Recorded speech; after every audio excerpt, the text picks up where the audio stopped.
আলাইকুম, যেটাকে আমরা ডাটা শাক বলি। আসলে এই এলাকাটায় সম্পূর্ণ সবজির উপর নির্ভরশীল, অনেক সবজি আবাদ করে। এই যে ডাটা শাক হয়তো কেজি কত 5 থেকে 10 টাকা কেজি হবে, এর বেশি এর হবে না, কিন্তু অনেক আবাদ করছে। পুরো এইটা জুড়েই হয়তো ডাটা শাক, ঠিক আছে, পুরোটাই ডাটা শাক।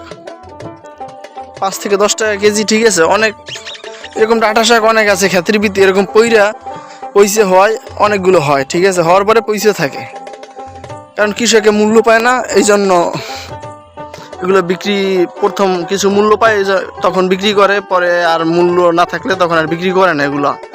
কারণ যারা মেন কৃষক তারা আসলে ন্যায্য মূল্যটা পায় না, কারণ হাত পরিবর্তন হওয়ার সাথে সাথে এটার মান, যেমন এখানে 5 টাকা করে নিলে পাইকার অন্য জায়গায় দেয় 10 টাকা করে, আরেক জায়গায় দেয় 20 টাকা করে। এরকম শহরে যেতে যেতে প্রতিটা জিনিসের কেজি হয়ে যায় 50 থেকে 60 টাকা, 70 টাকা, 100 টাকা।